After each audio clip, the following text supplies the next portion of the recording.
that is quantum dots and quantum rings, especially in this material that has been nowadays a profound interest that is twisted by the graphene. Okay, so uh, please, the audience can break the protocol anytime and make questions. So I don't know if it's inappropriate my uh, this statement, but okay. Anyway, just to feel free to ask anything anytime. So or just wait for the end. Okay. So again, I want to thank you the invitation. Actually, as I was mentioned before, I would like to be during this time together with you in person, but okay, for financial reasons, I'll not be able. But I hope to see you personally soon. Okay.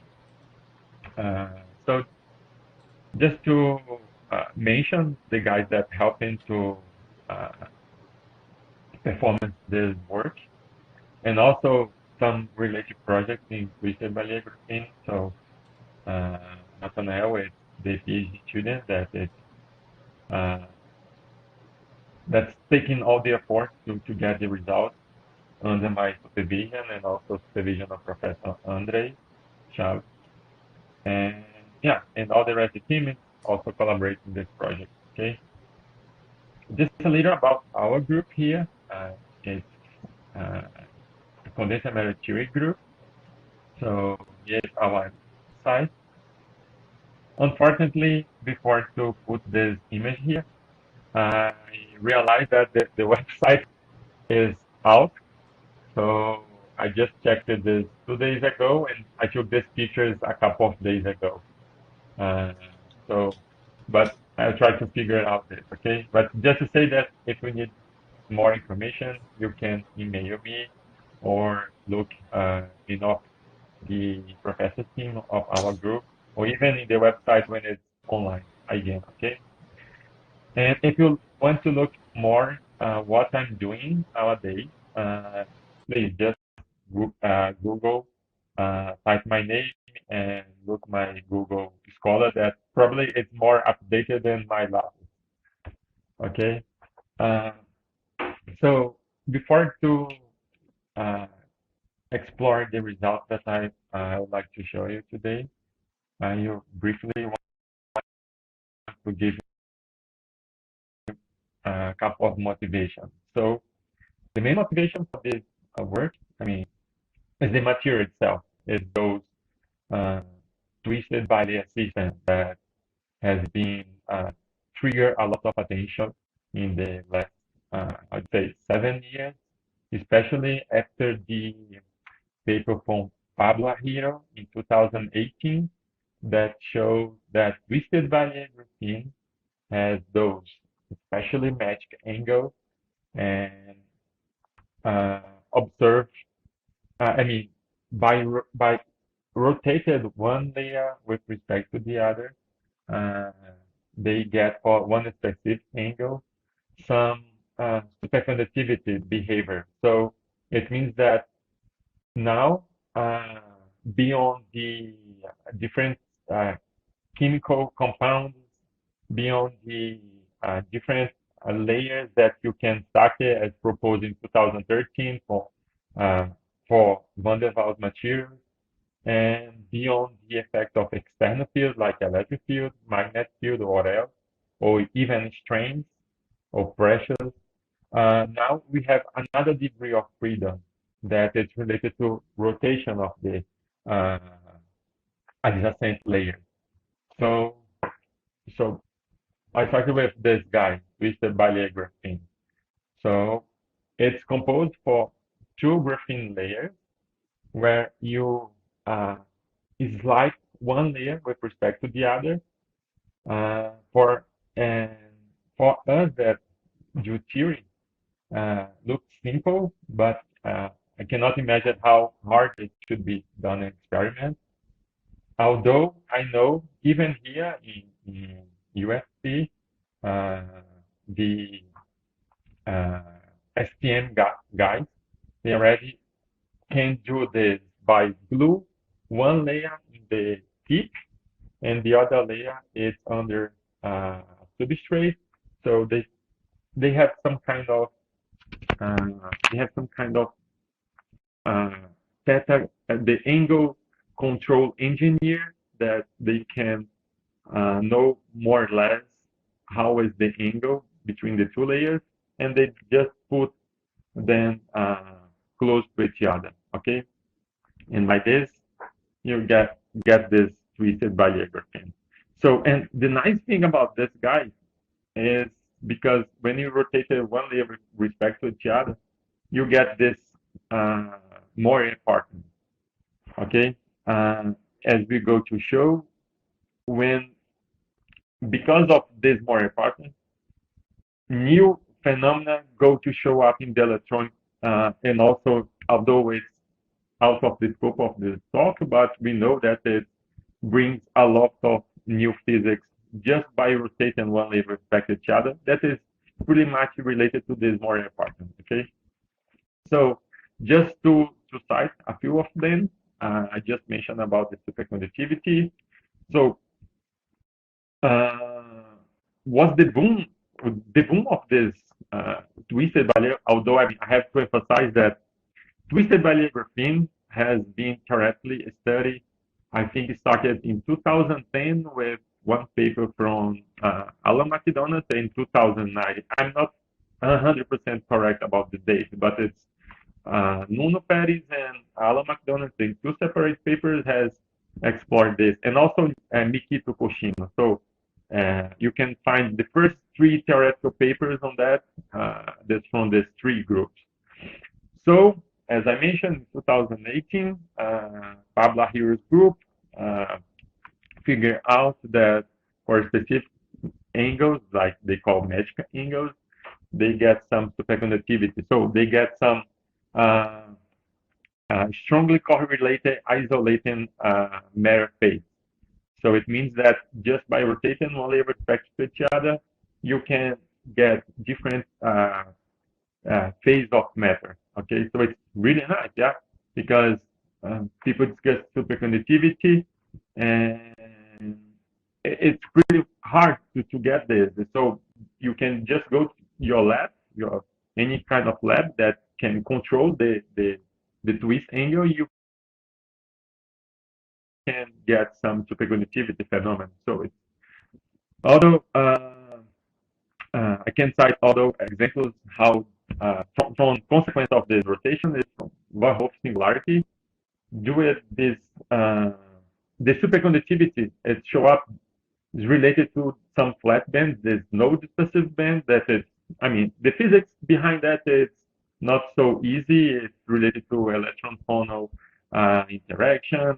You cannot neglect those interactions. But anyway, so due to this flat, because your electronic spectrum has those flat bands, so you're going to get Van Hoff singularity that is it's related to the zero group velocity. Okay, I can cite a couple of them, but just to cite few, I think superconductivity is the most cited related to the twisted bilayer graphene. And as I was mentioned, for us that use theory, it looked like simple, but for the experiment should be really complicated. But you just needed two layers with different, and drop one of them with with some specific angle, and you get this very nice, very fancy pattern that is called moiré pattern. Okay, and here I show some experimental image from different for different angles.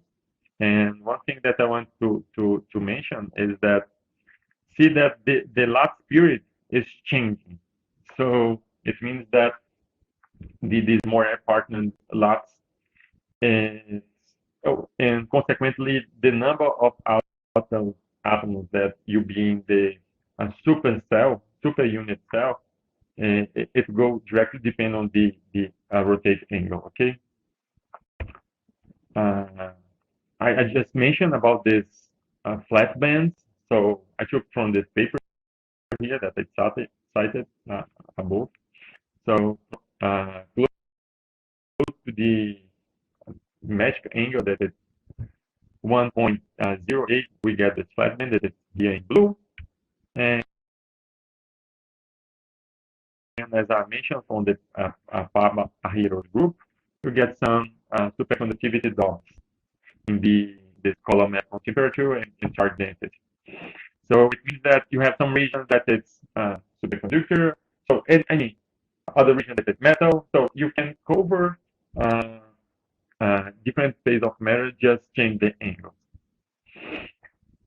Just to remember, since that I'm not talk, I didn't go too much in details about graphene and bilayer graphene. I just already started with twisted bilayer graphene, just to remind you that bilayer graphene is composed by two layers, and they can have stacked with different alignments.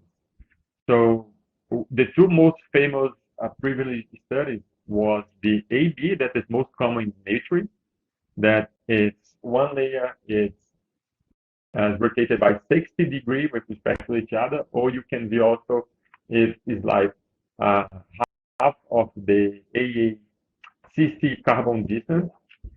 And also you have the AA stacking, that one layer is exactly the top of the other. So, and surprisingly, depending on the stacking, the energy spectrum presents very different shapes. Like, for instance, for AA stacking, as if you imagine that you have two graphene layers that are decoupled, so we go to have a double degeneracy, a direct cone, but when you plug it, when you link it, these two layers, one of this cone is shifted up and another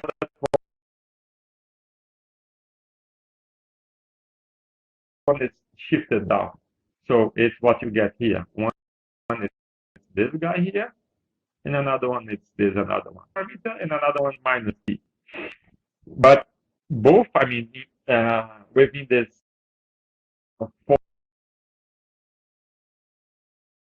four band approach, hi.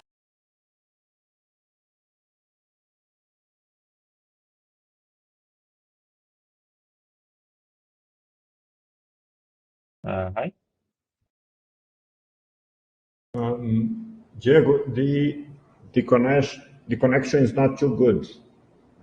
Sorry for that. I tried my 3G connection and also the Wi-Fi here. So, but now it's okay, yeah? Yeah. Okay. So, as I was saying, but just changing the stacking from AA to AB, your spectrum changed profoundly, strongly. So you see that now it's like a two-dimensional electron gas. It has a k-square dependence. It has like a parabola. Okay, so what happened with the spectrum? It's pretty much what people has investigated in the last couple of years, considered main effects.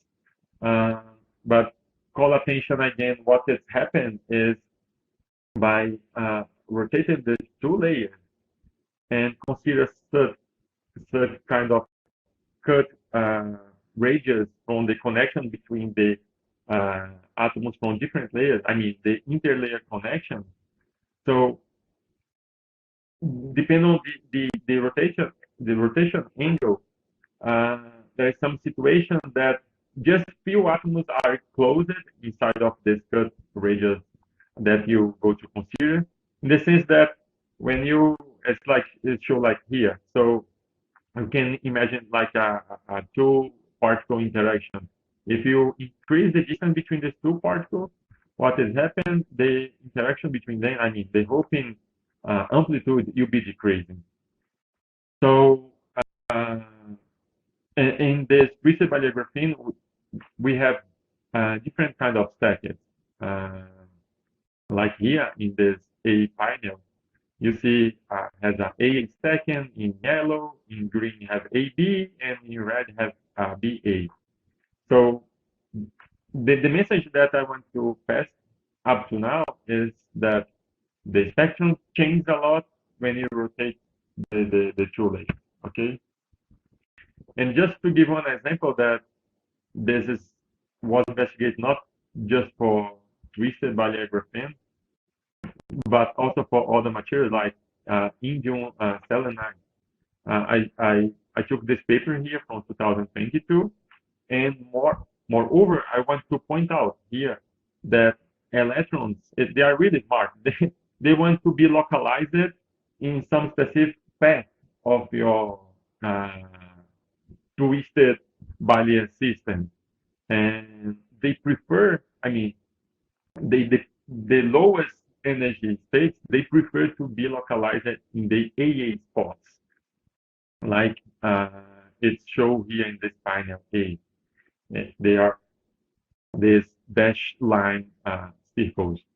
So as you can see, even by changing the angle, you see that the electron distribution is pretty much in this AA second. Okay, I'm calling attention to this because we go to get the same for when you go to investigate our quantum confined structures, and you go to get the same moiré induced AA stacked confinement. Okay, and just to say that it appears not only in twisted bilayer graphene but also in other twisted bilayer systems. So once that I give the motivation for twisted bilayer system, especially twisted bilayer graphene, now I give some motivation for quantum confined structures, especially in bilayer graphene. So it's very well known that, I mean, if you follow the chronological history, I mean, they follow the papers, the first guy that noticed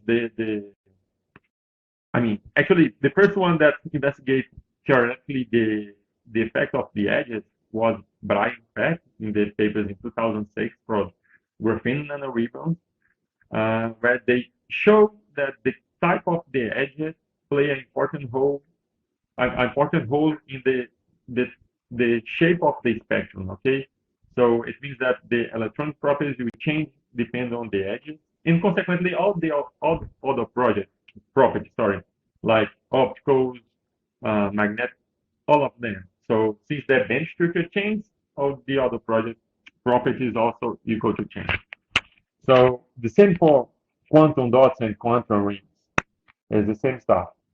And here it's just to cite a few of them. So I say that a couple of papers have been published in the last years in bilayer graphene quantum dots and quantum rings.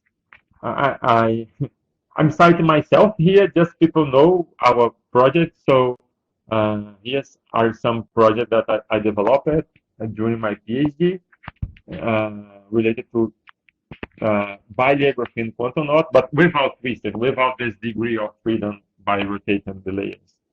So, and there, I call attention to these two papers that I just emphasized here, is just to say that we have investigated this quantum dot, bilayer graphene quantum dots for different geometry, edges, even stacking. And remember that for AA stacking, we have two shifted monolayer graphene spectrum, and for AB, we have some parabolic bands. I'm saying that because they also you go up here in the way in the spectrum of the bilayer graphene quantum dots. And here it's just again my connection is not so good. Let's see. No, it's okay. It's okay. We can hear you. Okay. Okay. Yeah. Thanks.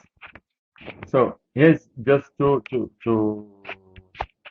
give another example for three different geometries. Sorry, two geometries, triangular and one hexagonal, but with the first one with armature edges, the second with armature edges, and the last one with zigzag edges. It just show that the spectrum changes if we change the geometry, and also keeping the geometry, but change the kind of edges if we go to change. Okay, and you go to get a bunch of uh, almost degenerate states, in some case related to the edge states. Okay, and even if you consider AA stacking, that just recording, AA stacking has this two shifted cones, so at the same for bilayer graphene quantum dots. I not go too much details in these two papers, these very old papers, but it's just to motivate you that the geometry and the edges play an important role, even the stacking. Okay, and also we investigate this by applying external magnetic field, and as expected for huge, for large magnetic field amplitude, they should uh, uh, they should scale with the Landau levels as we got it. We got some oscillations, but just to show again that the spectrum, this magnetic energy spectrum will depend on the type of the edges and the geometry. Okay. Yeah. So, but this was without twisting, with for two specific stacking, AA and AB stacking. And what people have done for twisted bilayer graphene quantum dots. So I cited here from paper 3 to 9 some theoretical papers on that direction for twisted bilayer graphene quantum dots, and I just found uh, this one experimental paper from 2021 that I just copy and paste the feature from the experimental paper. Just to say that, okay, people are already started to synthesize this, and what we are investigating here, it's not just toy model, that it be compared with some experimental results, okay? So just say that, okay, people started to investigate quantum dots, but okay, for quantum rings, up to now, uh, I didn't find nothing on that, in that direction, for both uh, neither experimental paper or theoretical paper in twisted bilayer graphene quantum rings.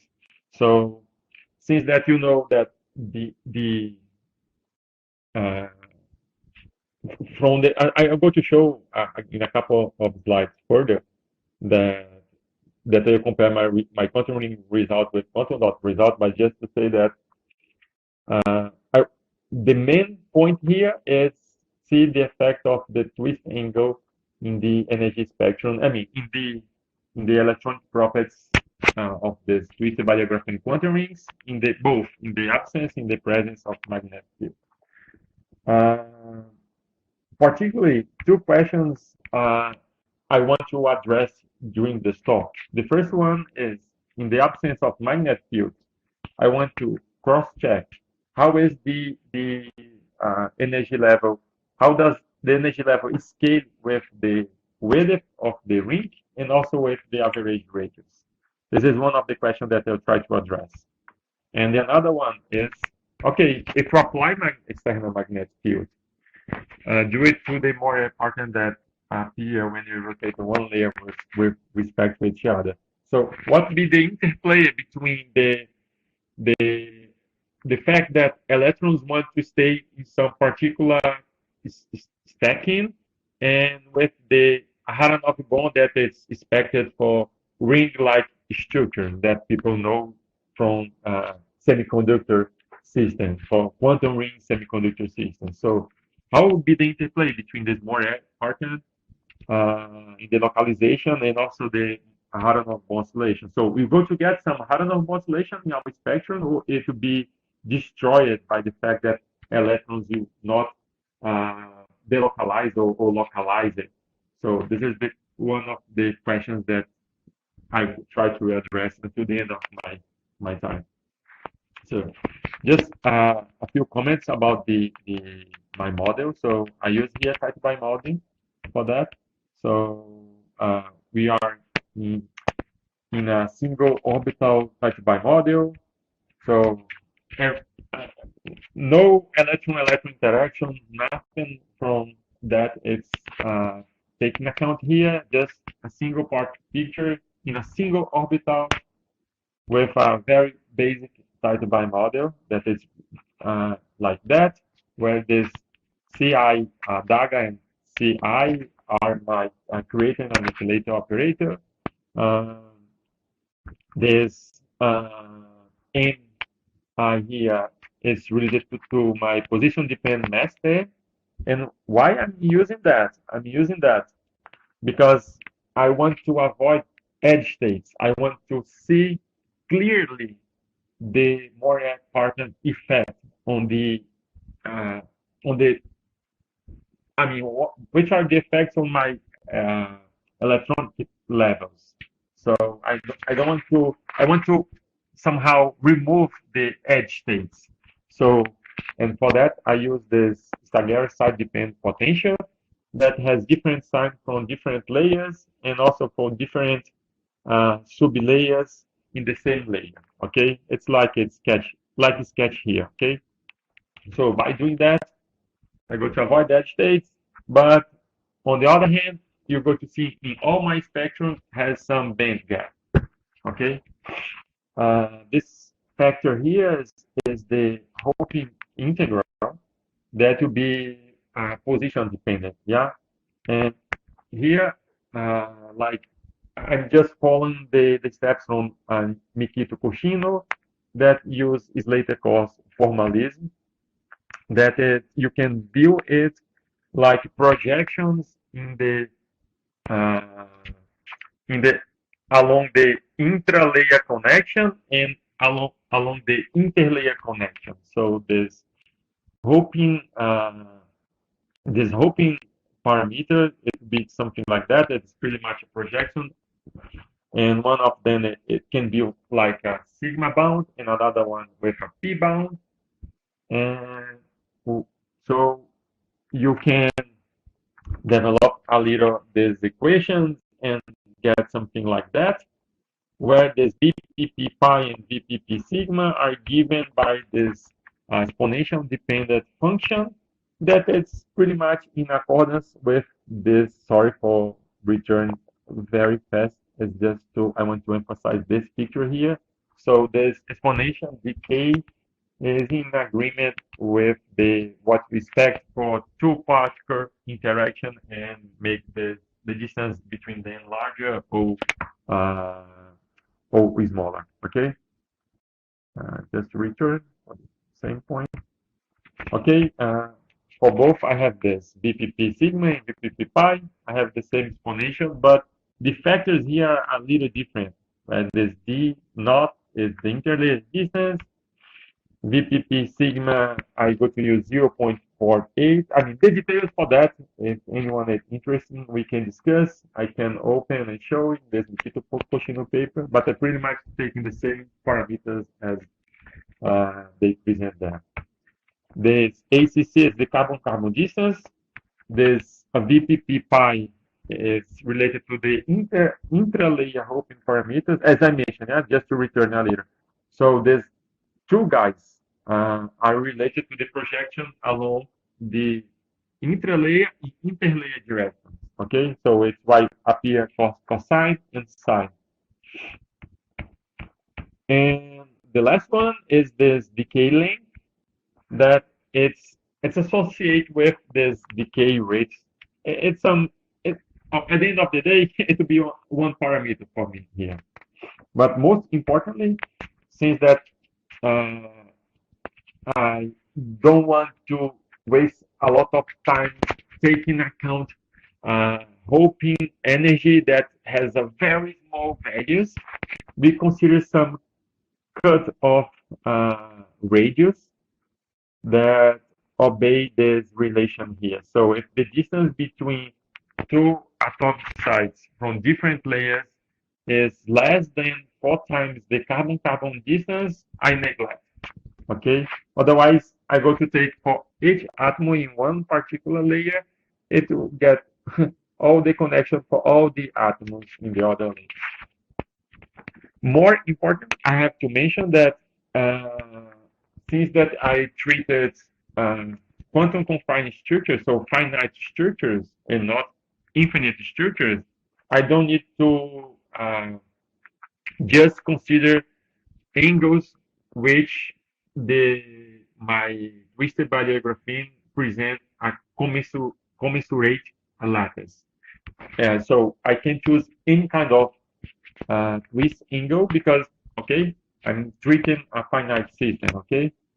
So, but even so, in most of the case, I'm taking angles that correspond to commensurate structures, okay? And as I mentioned, the novelty of my presentation here are not the quantum dot results, but it's pretty much the quantum ring results. But to understand the quantum ring results, I always compare and I repeated the quantum dot results. So I go to investigate these two structures, a quantum dots that is characterized by a radius and a quantum ring.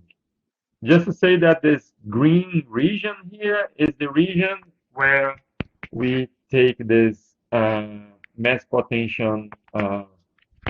I mean, you consider that, just to return, this staggering side potential, side dependent potential, okay? Just to open a gap in the region, for the ring, in the inner region, also in the outer region. Okay, and since I go to show results in the absence of magnetic field and also in the presence of magnetic field, to include magnetic field, it's incorporating the type by model by Fourier substitution. It's pretty much like that. Okay, and I'm using the Landau gauge. So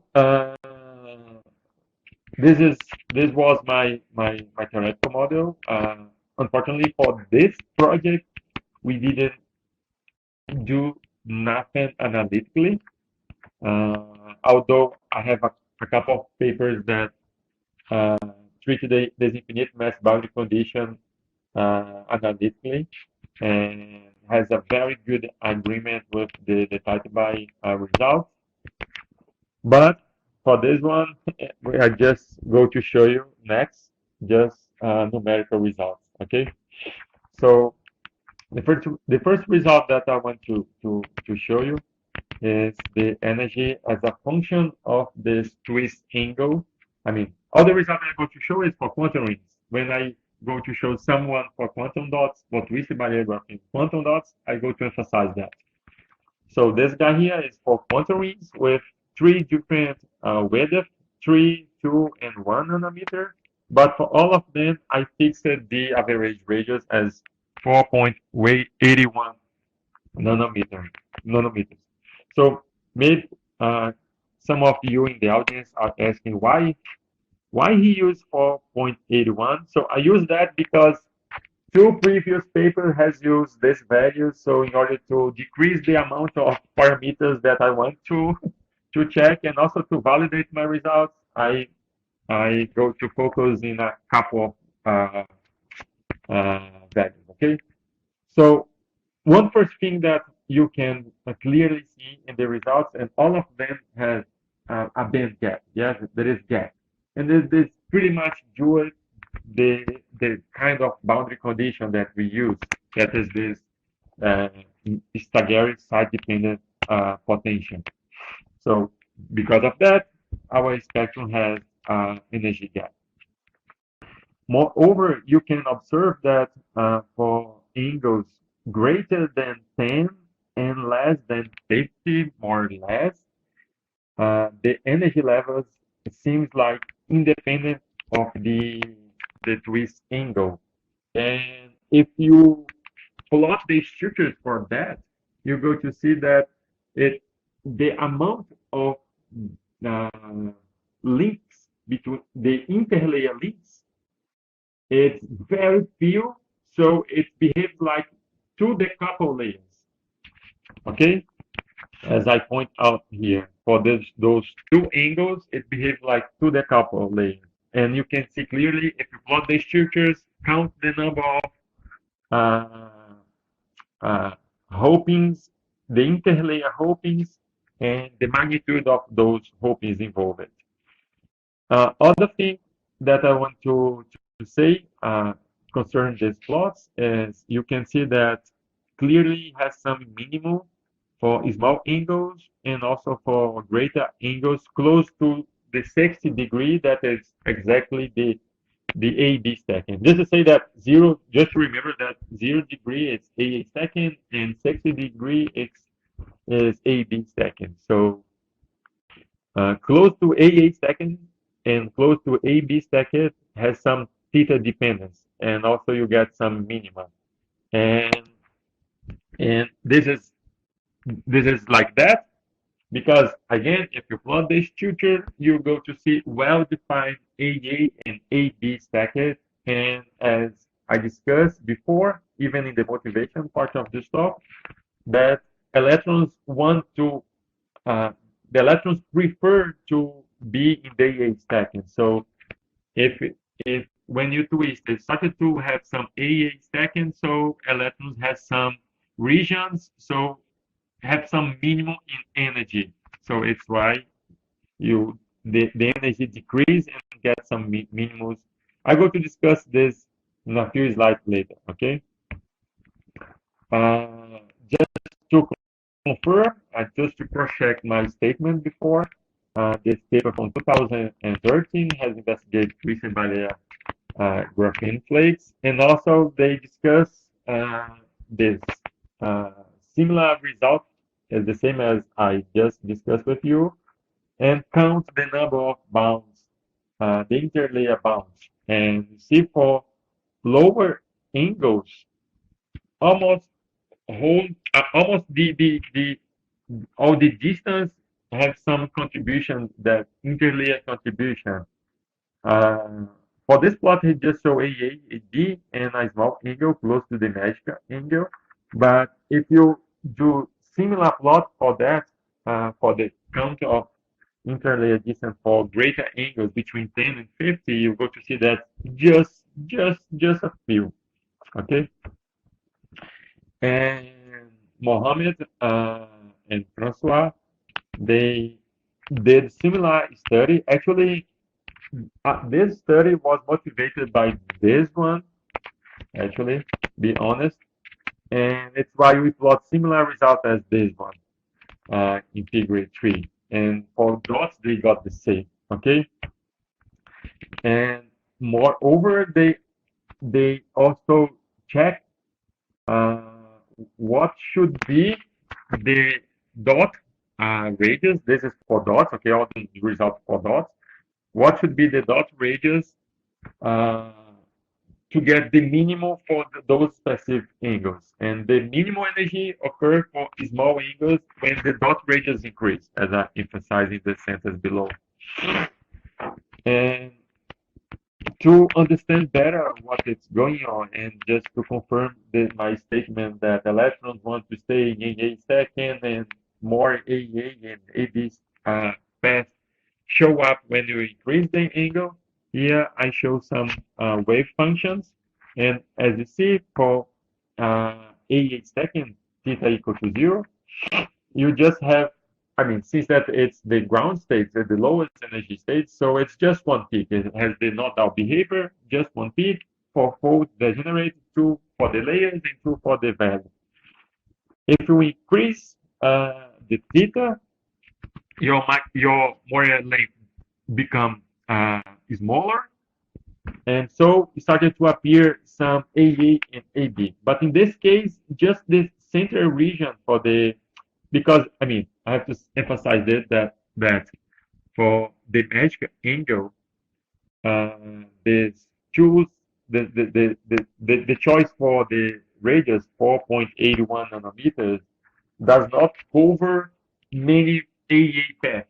It's why you just get one center peak here, because this part here is a AA surrounded by some BA AB stacking. Okay. And if we increase a little more, that get exactly the value for this minimum, this theta equals to 1.53, we get some little edge states. Even you have this boundary condition that avoid edge states.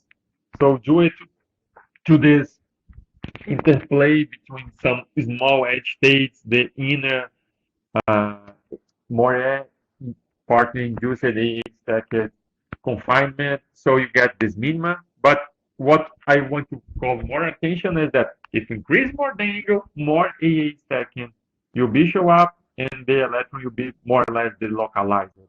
And if you increase more, like for this angle for 32 degrees, you have a bunch of AAs and AB stacked. So it is because the period of the commensurate structure is too small, so it behaves like two decoupled layers.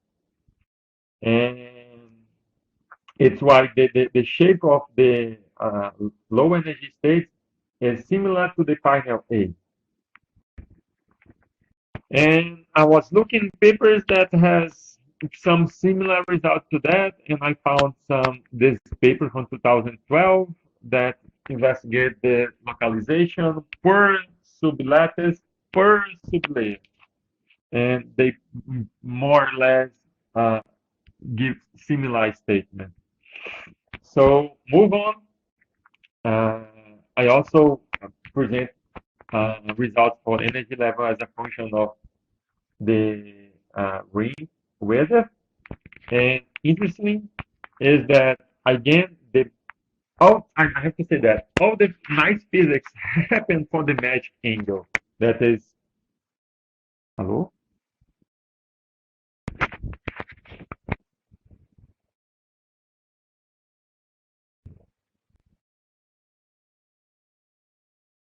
hello.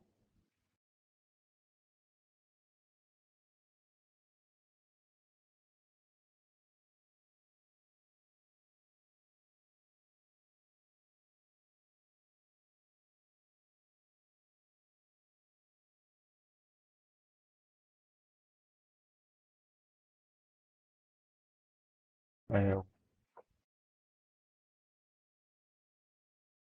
o Jorge caiu. Vou continuar. Ah, pronto. Oi, eu tô aqui. Parece que o Jorge tá. caiu, mas tá ok. Perdão, demorei um pouquinho para ligar a câmera. Tranquilo, tranquilo. Obrigado, João. É porque eu achei que era sobre a minha internet. Não, aqui tá em ordem. Pode continuar. Tá, obrigado.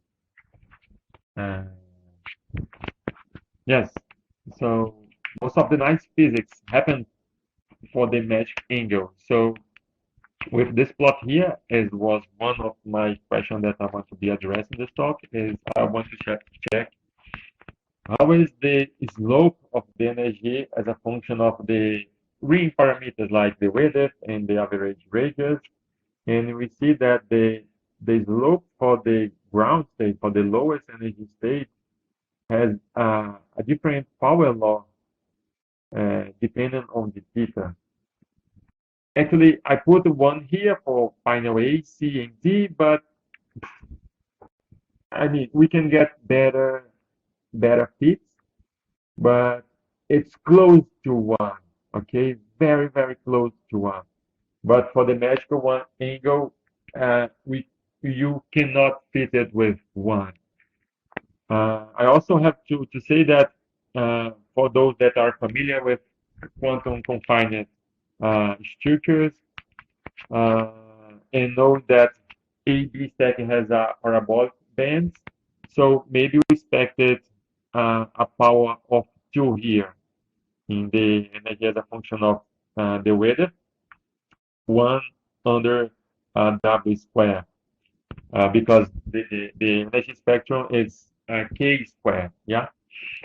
But probably because this model takes all the inter-layer hopings in account, so it's pretty much like destroy is a strong word for that, but change the profile of the slope, okay? Generally speaking, according to that, it just say that the power law changes for different angles.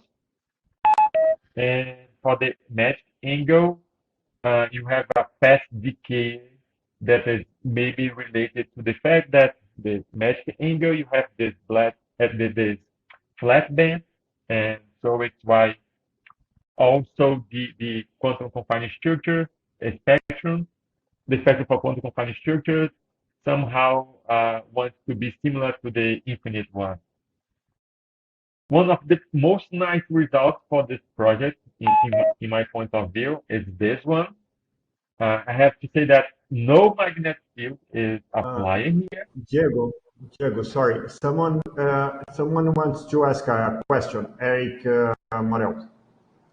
Okay. Just a question, because when the angle gets smaller, the radius of the AA stacking region is getting smaller, because there's a reconstruction of the moiré unit cell due to, I mean, the AA stacking is the least stable of all.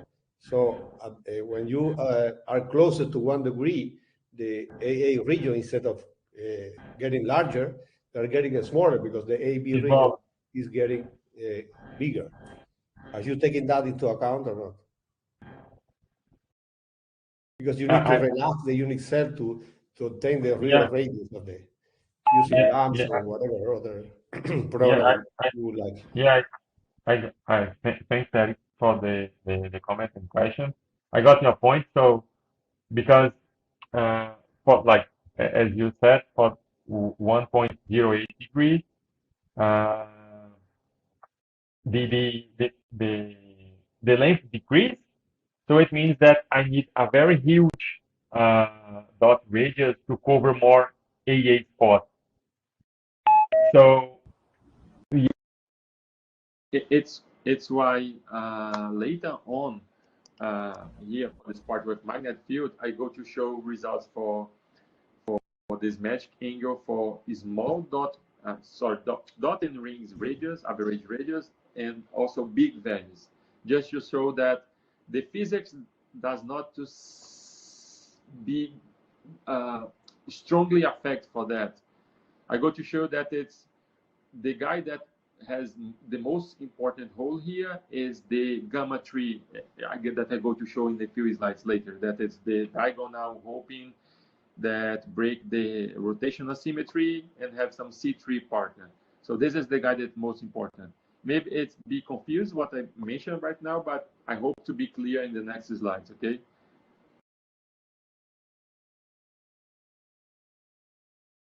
If you want to make some comment, please feel free.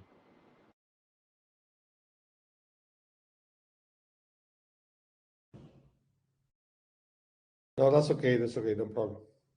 Okay. Yeah. So thanks. So yeah, the most nice result for this project, from my point of view, is this one, that without any magnetic field, we get some oscillations for the lowest energy levels as a function of the average radius. But here we fixed the ring width, okay? For all these results, the ring width is 2. And the nice thing on that is that the period of these oscillations is in the order of the moiré superlattice period. This is really, really nice. And to understand that, actually, it's easy to understand when you think a little more on that. Since that you are keeping see that I keep the width fixed, and I change the average radius. So, and we know that electrons want to be localized in some specific spots of the stacking, some specific stacking. So what is happened here is that when you increase the average radius, sometimes they are covered this preferential position for electron, and sometimes they are not covered this guy. So it means cover, not cover, cover, not cover. So it means that you should expect oscillations. You should expect oscillations, and the period depends on the rotation angle that is also expected, since that when you increase the rotation angle, the period of the commensurate structures decrease, so the period will be also decrease. Okay, So it means that all those structures, since AA, since AB, from AA to AB, all of them should be oscillated. But of course, AA, those limit case, it's the case that the superlattice period is 0 and another one is infinite. So it's why the period to be like that. So for me, it was really surprised. I didn't think before of that. I just plotted and we got this. We started to cross-check and realize that.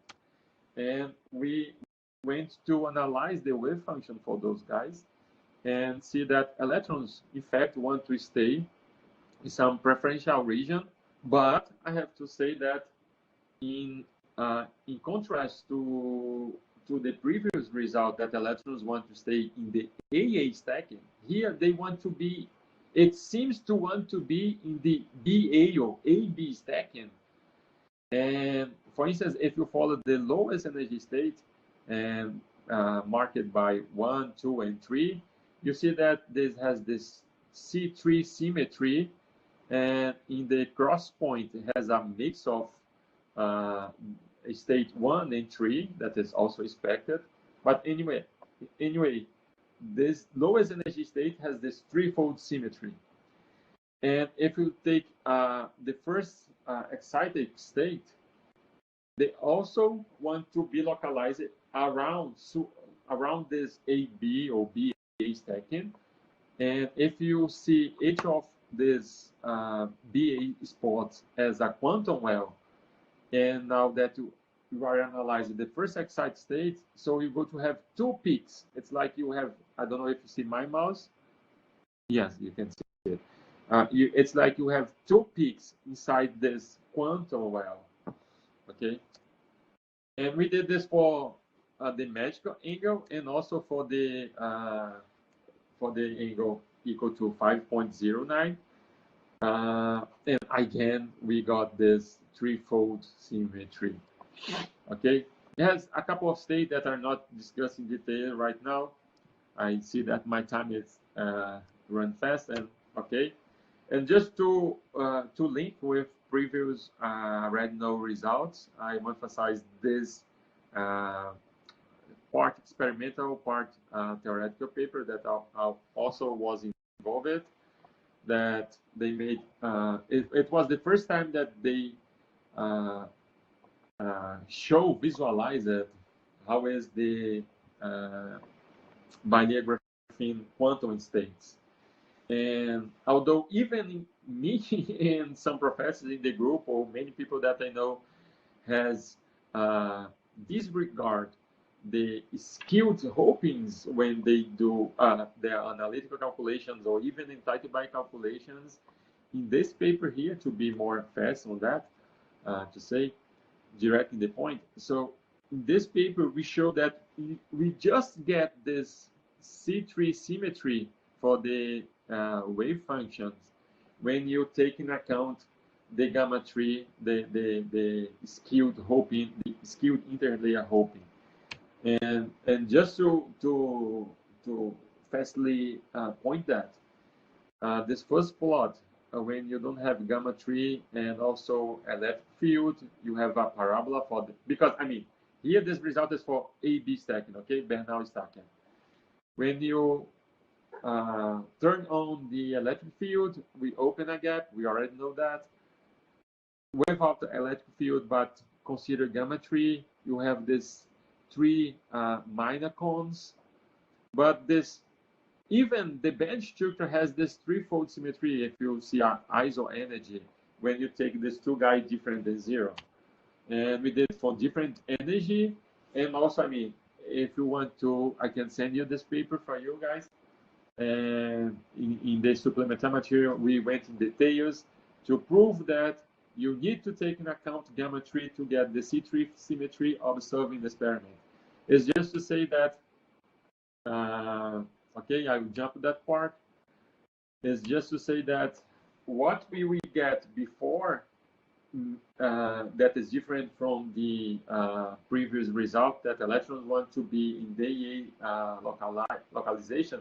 Here, it seems that when you do your ring-like structure, for some reason, that is not well clear for me, but seems to be directly related to this gamma tree, the C3 symmetry that comes from the gamma tree.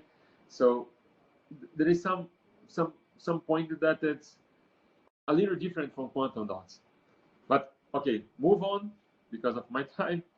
And I plot some energy spectrum as a function of the magnet field. The first row is for dots, the second row is for rings. And more surprisingly is, again, for the magic angle, when you plot this pinel B in the top of pinel C with different colors, like here for 1 point A and also this pinel C in the top of pinel G. Surprisingly, for high magnet field, the energy levels for the lowest energy levels seems to match.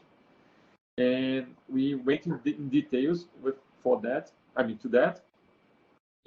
And we analyzed the wave function. And the wave function for these two guys, dot and rings, looks to have the same threefold symmetry. For instance, comparing state number 6 for dot and for dot and state number 12 for rings. See that they are pretty much compared the top layer with the top layer, the bottom layer with the bottom layer. It seems like similar, even if you have a hole inside of your structure.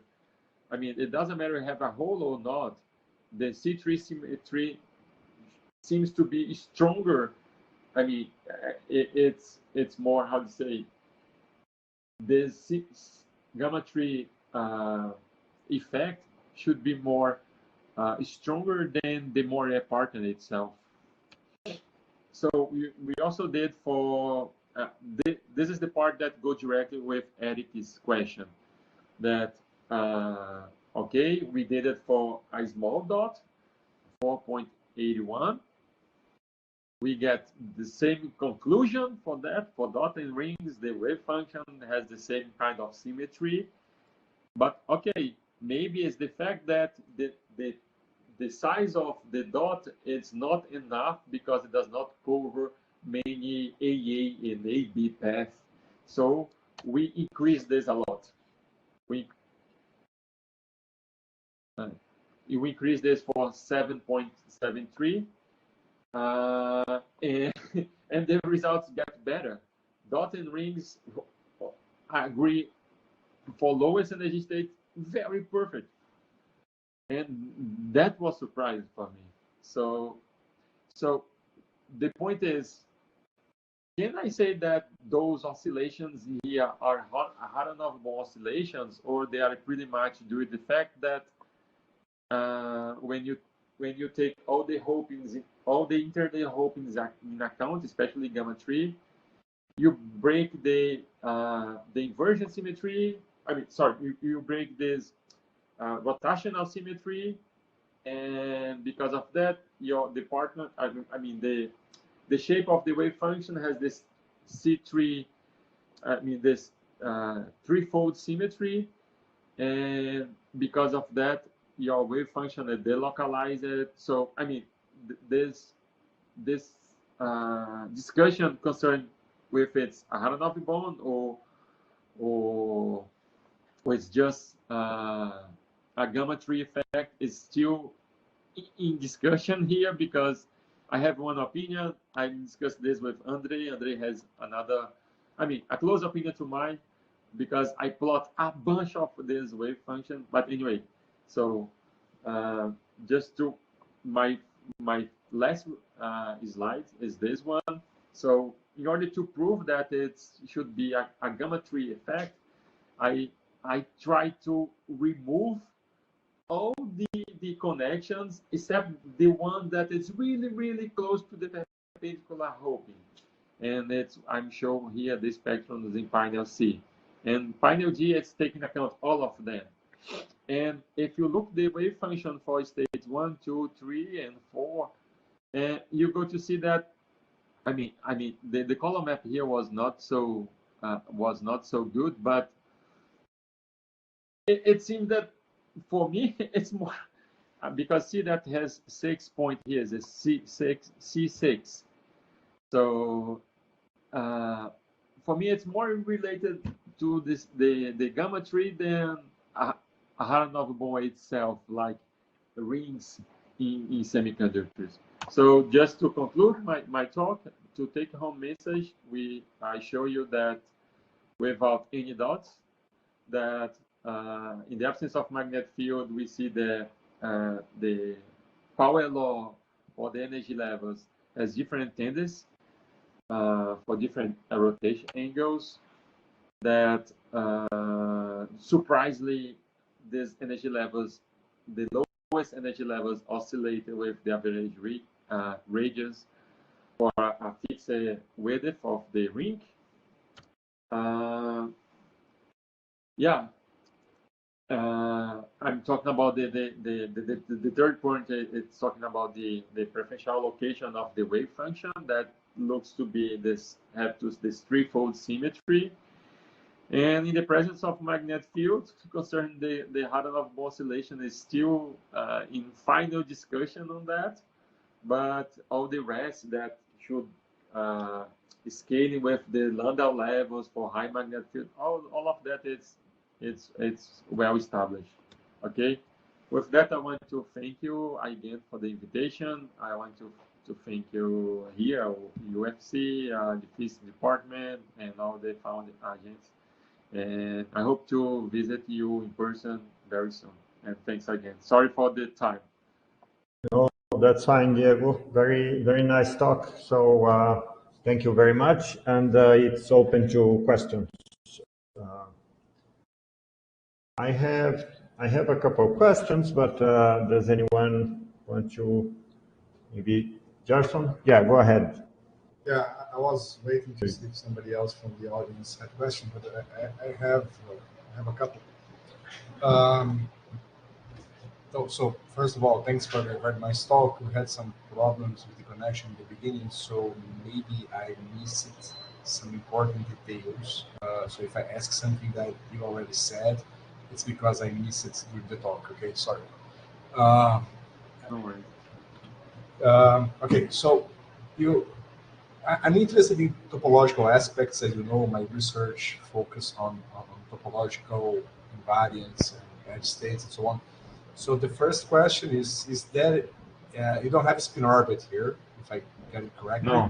No. So all the edge states that appear are like a zigzag edge, so something similar to zigzag edge states, right?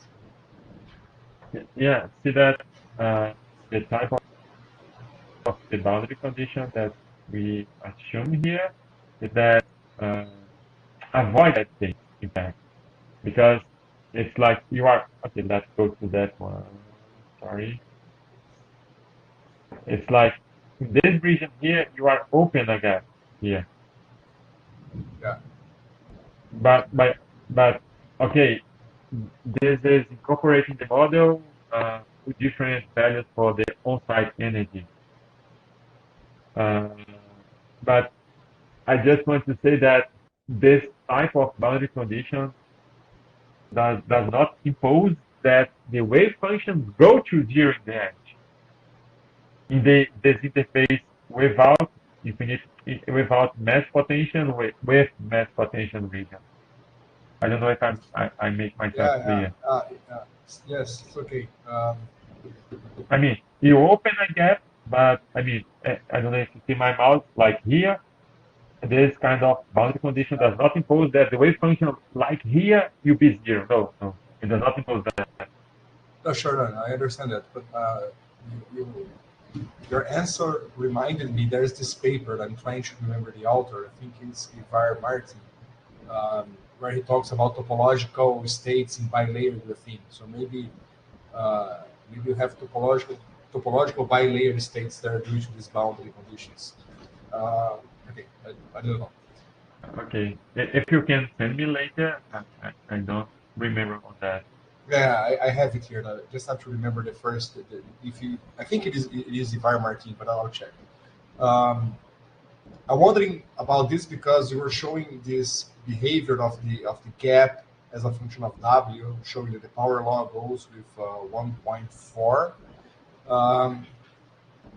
So as you said, if the bands were parabolic, you would expect 1 over W squared. Yeah, If the bands were linear, you would expect 1 over W.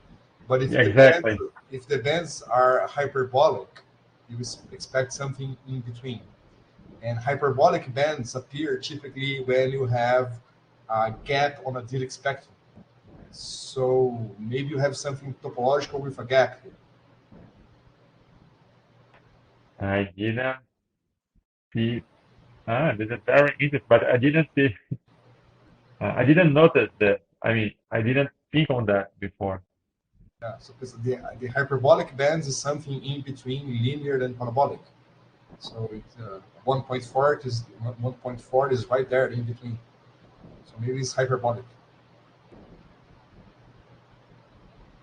Yeah, and also I have to say on that this final G, you see that for narrow width, it does not seem to fit very good. That's why I asked the students to show me many different fits because I'm not convinced on that. I mean, the paper is not published, right? So we still have few times to make any correction. No, but it's But close to 1 over W. It's much closer than the other one. It's clear. yeah. This is interesting. We should talk about this at some point. Yes, I think. One other question that I have is everything you're doing here, you are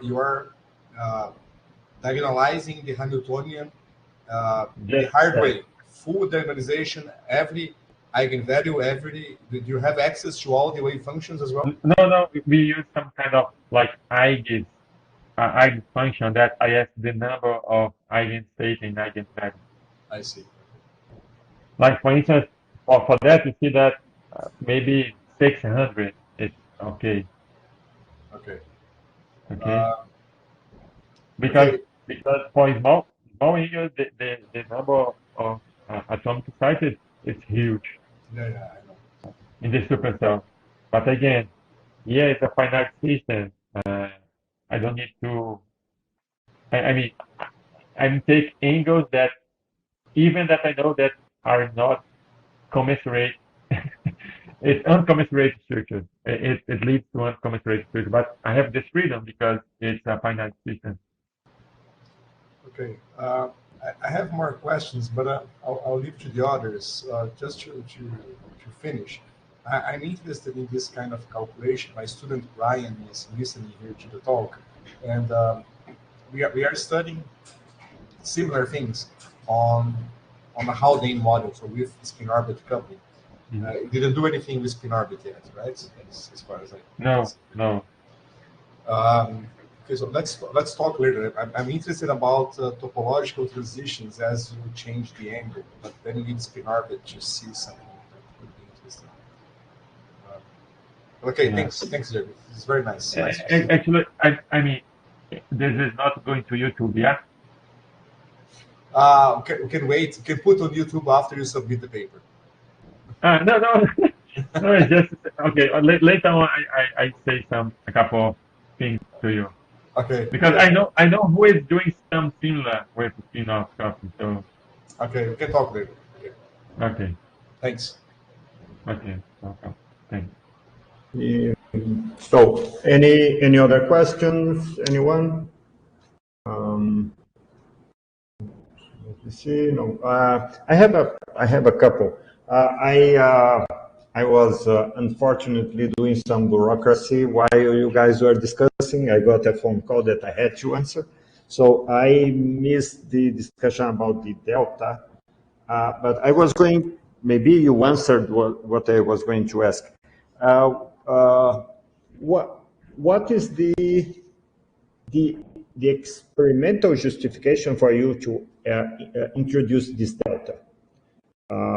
Because what you are doing is something that happens to the system, or there is another effect that says, okay, I can assume that there is a gap, therefore I open the gap by this trick, let's say. Thanks, George, for the question. Actually, it's a good one to make my work more clear. in the experimental point of view, actually, the most correct way to do that is take some like STM tip potential profile. It will be like some Gaussian profile with a very long tail. But Okay. in this first moment, what I want to check is, okay, I just want to see the effect of the twist angle. I mean, I don't care about, I mean, in this first moment, I don't want to um, uh, worry about the edge states and the profile of, I mean, the shape of the system. Let's take this circular one and, okay, let's avoid edge states. But the student already, Okay. started to do this more realistic, in the sense that now it's not more this boundary condition, but actually it's a STM tip potential profile. Like it's more like a Gaussian, electrostatically defined. Okay, Okay. Okay. but we are 100%. Um, But I mean, this question is good because, okay, I can give you uh, ways to achieve this experimentally, but be honest, it's more reliable to do with this electrostatically defined potential. But the way that people uh, propose this in the experiment is, for instance, if you uh, put the twisted bilayer graphene in the top of HBN substrate, because if HBN has pretty much the same lattice constant as graphene, but has two different uh, chemical species like boron and nitrogen. So these two uh-huh. guys will induce an A and B superlattice different on-site energy. And because of that, we can mimic this substrate effect in our model by this Stagger side-dependent potential. This is the Okay. experimental explanation for this type of uh, boundary condition. Okay. Okay. Okay. Thank you. The other question is, I did a bit of, we just submitted a paper to PRB on superconductivity in this system. So we are really and it's an infinite system, magic angle, so on and so forth. And obviously we take interactions in account. But that was my first paper on that, on twisted bilayer graphene. But by reading the literature, I saw that many people use the continuum model, the model that Alan MacDonald introduced it to start with. Did you try to use this model to simulate the quantum dots or not, or the Yeah. quantum rings? Yeah. At this first moment, no. Although I have done those continual studies, I can show here, like even for infinite mass boundary condition, I was the one that in 2014 found how is this infinite mass boundary condition for quantum dots in bilayer graphene, but I didn't do nothing up to now in continua for twisted bilayer graphene because it's a little more complicated. It is. Yeah. It is. Yeah. And the last question, if there are, my question, there is an effective tight binding model that is in reality the one that we used because we did RPA. We calculated all the superconductivity applying RPA. And RPA we build it on top of a tight binding model, but it's not the kind of tight binding model that you did that is between the carbon atoms.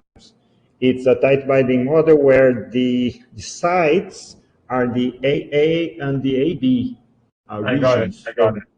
That becomes an atom in your tight binding. And so could you do that to get, because then you have to do the Vanier maximum Yeah. delocalizing My states for maximize that. the, Yeah. yeah. yeah. So would that work for you too? Because then the tight binding model has much less hoppings, and you are it seems simpler, let's say. Yeah. Actually, I have worked on that direction, but for more excitons, we treated like you mentioned the Okay. AB spot as our new site, our new Okay. atom site, and we have this hopping between those guys. But for single part feature, no, I didn't do this before. Um,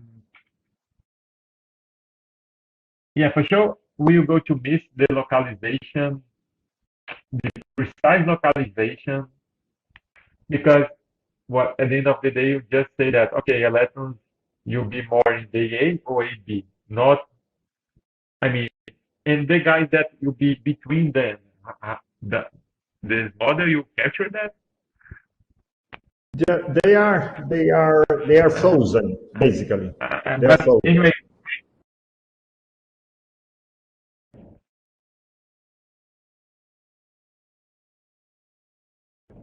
yeah, Yeah. because you Okay. take as a base the uh, maximized, I say that as the Vanier maximized, yeah, I know, I just forgot the name. Fusão de Vanier maximamente localizada. Yes, it's that one. Yeah. We use the model by Cochino. You mentioned he has a lot of Yes, papers on this. I think yes, it's the same paper that you mentioned there at some point, where yes, they yes, do, or one of the 2013. Well, I'm not sure. Maybe is a more recent one. Where they do exactly that. They calculate all the maximally localized Vanier states, and then, okay, this is one site on my tight binding model, and then you have another site that is 10, 20 angstroms away, and that is your lattice. And then I think he kept up to 5 nearest neighbors hoppings to do the calculation. So yeah, I was just curious if that would work in your case or not. yeah. It'd be interesting to take a look on that.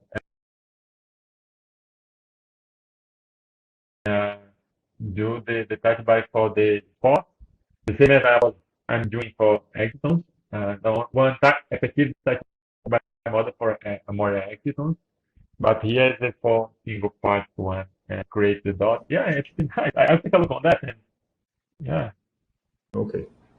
Okay, so if there are no more questions, Gerson, anything else? Nope. I was thinking about the stuff you were discussing there, and I think it makes sense. But the thing is, when George, when you make this model based on this superlattice, you are assuming that the electrons will localize on certain atoms in the AA. But I think what Diego was showing us is that there are situations that deviate from that. Depends on the radius, right? Depends on the radius, yeah, sure. For I think Diego was some showing radius, situations where the electrons actually localize in the AB and not in the AA. So in a way, you need Diego's results to tell you how to build your model, which are the relevant atoms and what is the hopping between. All right. So I think it's Yeah. complementary in a way. yeah.